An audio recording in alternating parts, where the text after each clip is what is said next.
Howard Windham. I'm a member artist at the Imago Gallery, and I have a show coming up soon as featured artist. It's called Making Faces.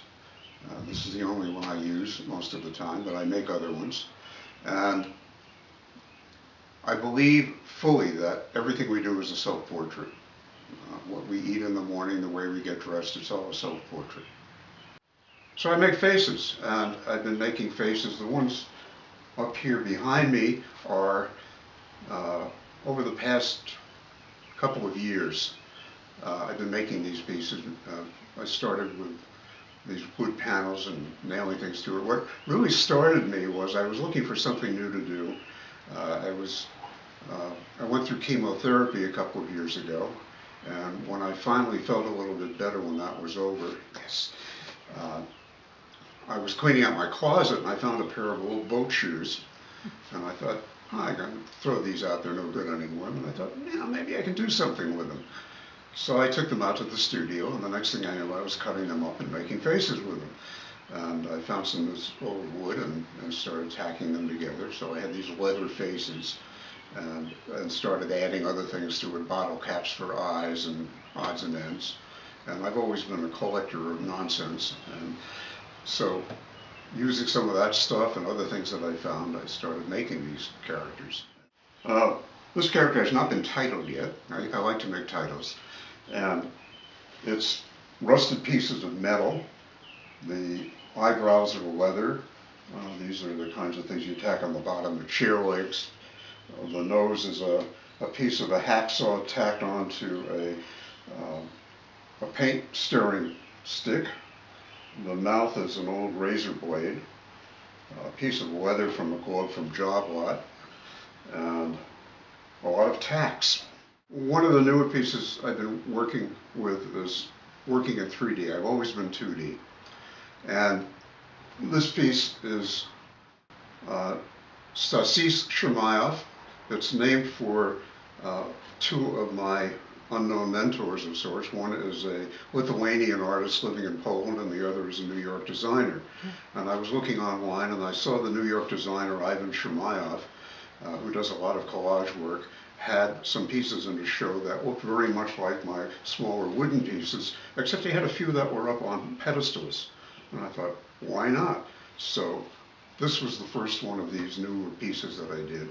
And I named it after the two guys. And Stasis is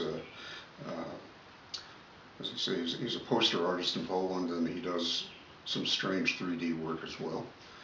This second piece is named Pan, and it's named for the Greek god, but it's also because it's a cooking pan that I found just off Child Street one day, crushed, and it's still flat. And the other piece over here is Geppetto's other son, and it's a Pinocchio kind of figure, but it's beginning to get more into the 3D aspect. It's also wood, and I've been, my wife Carolyn had some trees cut down a couple of weeks ago, and I've been toying with some of the logs that came out of that, and the next thing I knew, I was making pieces like that. We're upstairs in my studio in the barn behind the house, and I guess you're looking at me and you're looking at some of the collections of stuff that I made. There's stuff behind the camera as well that's offbeat. I've always picked up garbage off the street. Generally work standing up with this drawing table, and I love to work in paper. I love to cut up pieces of paper. I use a number 11 scalpel, which is a trick I learned in England years ago. Most people here use X-Acto knives or razors, or I like scalpels. I have other knives around. I always have a handy mat knife or utility knife. And tweezers. I've got a whole gang of tools that I work with. And I brought some stuff here that I can play with, cheap rulers, but this excites me for some reason to just take a knife and slice up a piece of paper. It comes out of my background in graphic design, where in the good old days you used to cut up pieces of paper. Students now don't know what that means because everything's on a Macintosh. but I just love doing this. And then I keep all kinds of papers on. I've got old calendars over here and posters and such. This is a piece of rather nice paper that I found at one point. It's got a crinkly texture to it. And putting stuff like this together with glue sticks, and I keep little pieces of, I've got a box of stripedy papers and textured papers, all kinds of stuff to play with. And they wind up, you know, here's a finished piece that hasn't been framed. It's kind of a joke about a map. One of my influences has been Saul Steinberg. I wish I could draw the way Saul Steinberg draws. But he did some magnificent maps aside from the really famous one of New York. And most of my mentors, so to speak, have been eclectic. There have been people who are sort of, you know, are they really artists or not? I mentioned Ivan Shemaev before. Well, he has shows. He shows as an artist, but he's a graphic designer, let's face it. And there is still that taboo of sorts in the arts that you're one thing or another. I don't care. So this is one of the newer pieces in progress. It's an old tin can. I'm not even sure what this is. But it's rusted metal, an old lock, piece of leather, and these I'll use tacks. I'll probably take this over into the basement where I've got a drill press and drill holes in it to put the tacks in, and try to keep it fairly neat.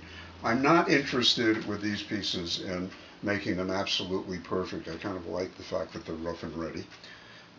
The compositions sometimes come out of my graphic design background, and these are kind of central compositions, but I use a lot of type and other things in other pieces that I do. I haven't incorporated that too much with these pieces, which might be kind of fun to do sometime soon. I've always had a kind of perverse sense of humor, which occasionally gets me into trouble. I'll say something and somebody gets offended by it. Sorry, all you people get offended by it. I like titling my work, for instance, and I usually look for something that is meaningful in the title and something that's humorous. I think humor in art has always been a problem. People go to see Shakespeare's tragedies, but not so much the comedies. Paul Klee was one of the first serious artists to be serious and at the same time have a whimsical quality. But I've always been drawn to that eclectic kind of thing with humor. The faces are important because I think we gravitate toward faces. We see them everywhere. We see them in fire hydrants. We see them all over the place. I'm fascinated with people like Chuck Close.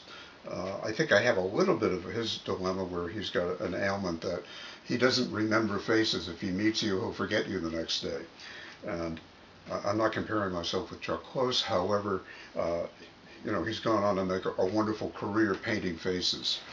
And so faces keep appearing in my work whether I mean to or not, even if I'm doing something else through there. One of the things that has happened that I've been enjoying so much is that I felt like I was in a rut for a long time, kind of doing similar things, either in different media or not, but it just went on. And now I've been having a lot of fun doing a lot of different things, and it's coming quicker.